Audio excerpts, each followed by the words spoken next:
Hello बच्चों, let's read the question. The question says that elements of group 13 mainly form covalent compounds because यहाँ पर आपसे पूछा गया है कि जो ग्रुप 13 के एलिमेंट्स होते हैं वो जनरली कोवेलेंट कंपाउंड बनाते हैं, तो वो ऐसा क्यों करते हैं।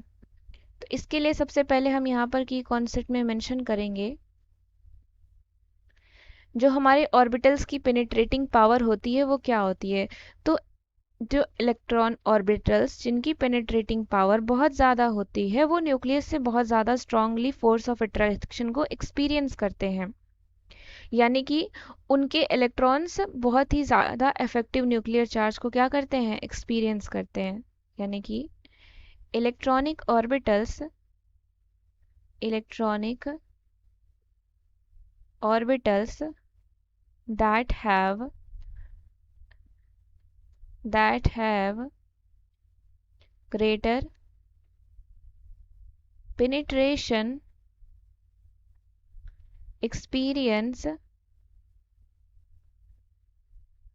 a large Z effective, that is effective nuclear charge, और हम कह सकते हैं कि stronger attraction to the nucleus, effective nuclear charge।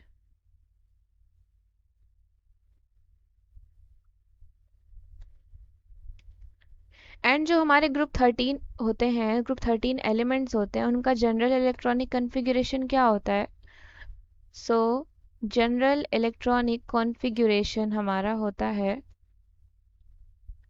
ns2np1 ns2np1। तो यहाँ से हम ये देख सकते हैं कि s ऑर्बिटल हमारा कंप्लीटली फिल्ड है और p ऑर्बिटल में हमारे सिर्फ एक इलेक्ट्रॉन है। सिंस हमें ये भी पता चल चुका है कि s ऑर्बिटल की जो पेनिट्रेटिंग पावर होती है वो p ऑर्बिटल के कंपैरिजन में ज़्यादा होती है, और अगर ज़्यादा होती है तो यहाँ से इसका मतलब ये हुआ कि p ऑर्बिटल से इलेक्ट्रॉन्स को आसानी से निकाला जा सकता है। तो यानी कि जो आयनाइजेशन एनर्जी हमारी हो जाती है, जो आयनाइजेशन एनर्जी का सम हो जाता है हमारा, वो बहुत हाई हो जाता है। Since it is easier to remove electron from p orbital as compared to s orbital as compared to s orbital,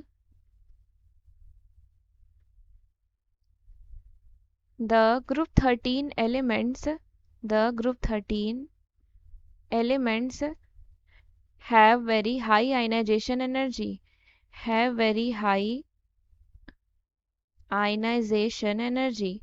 ionization energy हमारा क्या होता है। Ionization energy is the energy required to remove an electron from an isolated gaseous atom or an ion। Very high ionization energy यानी कि अगर high ionization energy है तो अगर इसका सम हम देखेंगे, first ionization energy, second ionization energy, third ionization energy, तो ये क्या होगा, बहुत ही एक्सट्रीमली हाई होगा, दैट इज एक्सट्रीमली हाई। तो एक फैक्टर तो हमारा ये हो गया कि जो आयनाइजेशन एनर्जी होती है वो बहुत हाई होती है, और इसीलिए जो ग्रुप 13 के एलिमेंट्स होते हैं वो कोवेलेंट कंपाउंड बनाते हैं, क्योंकि वो इलेक्ट्रॉन्स को बाहर नहीं निकालते हैं, बाहर निकाल के वो केटायंस नहीं बनाते हैं, बल्कि वो इलेक्ट्रॉन्स को शेयर करते हैं और कोवेलेंट कंपाउंड बनाते हैं due to very high ionization energy. तो फर्स्ट हमारा रीज़न हो गया high ionization energy, ionization energy. Secondly हमारा क्या फैक्टर होगा कि यहाँ पर फजान रूल भी अप्लाई होगा, क्योंकि यहाँ पर केटायंस का फॉर्मेशन भी स्मॉल हो रहा है। अगर यहाँ पर निकलता है हमारा इलेक्ट्रॉन्स, तो जो केटायन अगर बनेगा भी तो केटायन की साइज़ जो होगी वो बहुत छोटी होगी, और साइज़ छोटी होने की वजह से यहाँ पर अगर हम फजान रूल अप्लाई करें तो क्या होता है फजान रूल, जितना छोटा हमारा केटायन होगा उतनी ही ज़्यादा उसकी क्या होती है, कोवैलेंसी होती है। So due to smaller size of cation, smaller size of cation, more is covalence, according to Fajans rule. और अगर इसकी इलेक्ट्रोनेगेटिविटी की बात की जाए तो इनकी जो इलेक्ट्रोनेगेटिविटी होती है वो रिलेटिवली बहुत हाई होती है, that is they have relatively high electronegativities, electronegativities. And जो इसीलिए क्या होता है कि जो कंपाउंड्स का फॉर्मेशन होता है उसकी वजह से जो इलेक्ट्रोनेगेटिविटी डिफरेंस होता है उसमें ज़्यादा कुछ चेंज नहीं आता है।